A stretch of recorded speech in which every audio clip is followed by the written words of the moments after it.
Hello students, I am Anvesh Panda and welcome you all to the third lecture of motion by Team Unlock Education।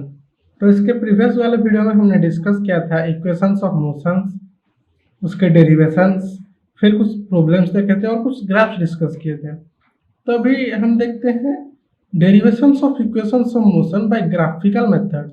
हमें ये तीनों equation हम जो पहले discuss किए थे v equal to U plus A T, S equal to U T plus half A T square minus C square equal to 2as, ये तीनों अभी हम ग्राफिकल मेथड से डिराइव करेंगे।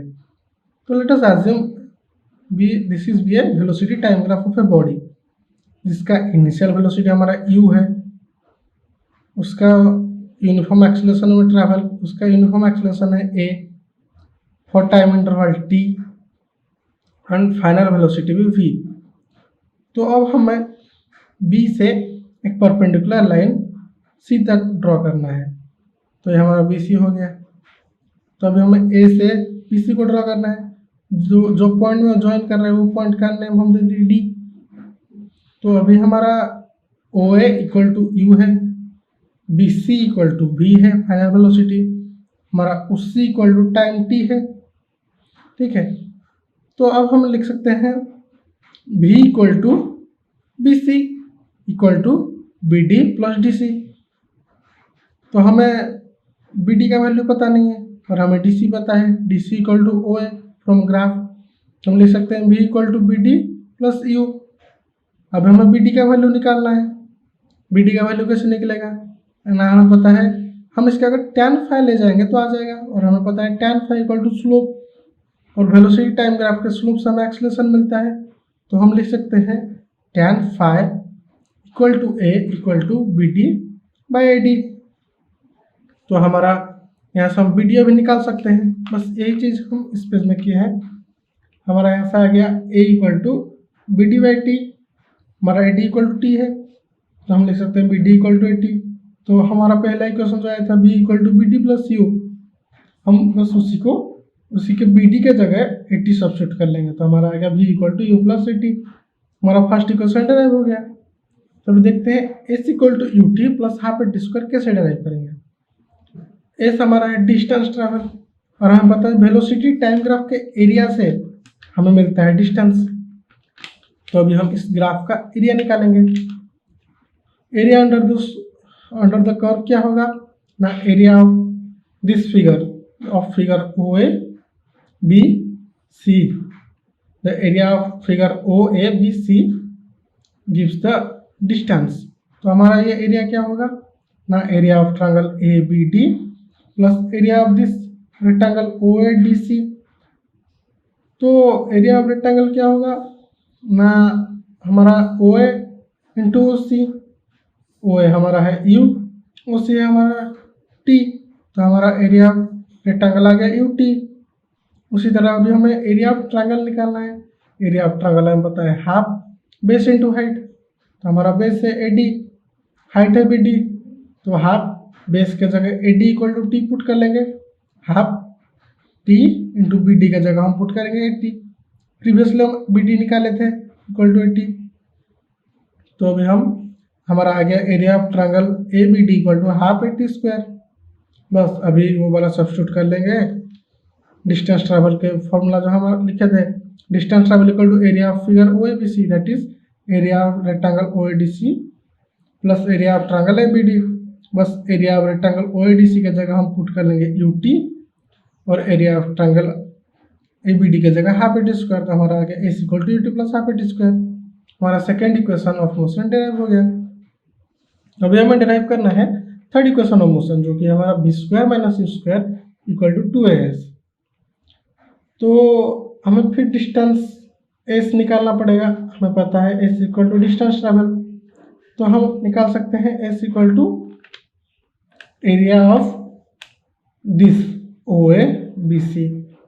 हमारा ओ ए बी सी एक ट्रापीजियम है। ट्रापीजियम का एरिया क्या होता है ना, sum of two parallel line into height by 2। तो सम, ये दोनों हमारा पैरेलल लाइन हो गया ओ ए, और बी सी हमारा हाइट हो गया ओ सी।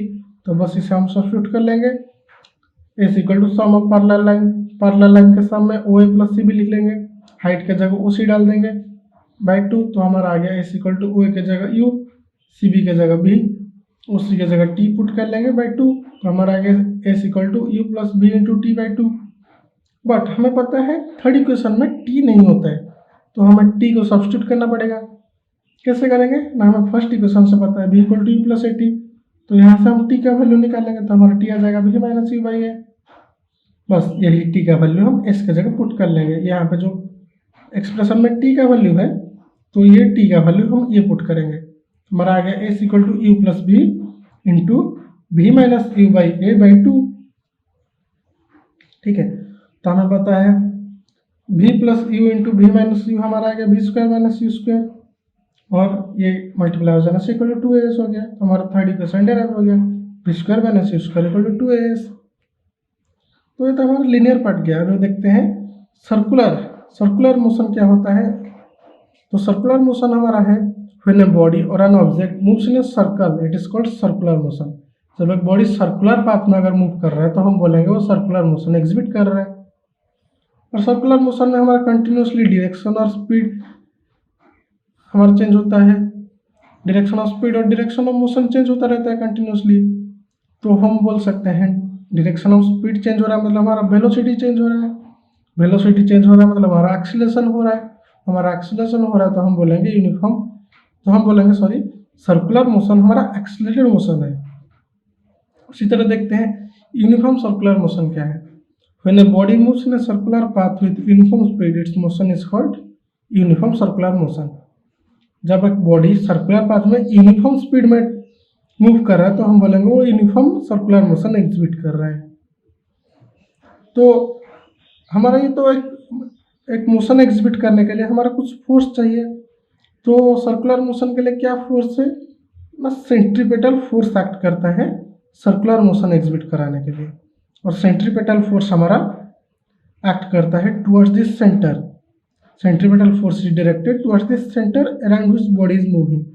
बॉडी जहाँ पे मूव कर रहा है उसके सेंटर के तरफ हमारा सेंट्रीपेटल फोर्स लगता है। और हमारा सेंट्रीफ्यूगल फोर्स आउटवर्ड, सेंट्रीपेटल हमारा इनवर्ड लगता है और सेंट्रीफ्यूगल हमारा आउटवर्ड लगता है। तो हम ये लास्ट में कंक्लूड कर सकते हैं uniform circular motion is accelerated whereas uniform linear motion is not accelerated. क्यों ना हमारा यूनिफॉर्म सर्कुलर मोशन एक्सीलरेटेड है? क्योंकि हमारा वो उसका direction of speed continuously change हो रहा है, डायरेक्शन ऑफ स्पीड चेंज हो रहा है मतलब उसका वेलोसिटी चेंज हो रहा है, उसका वेलोसिटी चेंज हो रहा है मतलब एक्सीलरेशन हो रहा है, तो हम बोलेंगे एक्सीलरेटेड मोशन एग्जिबिट कर रहा है।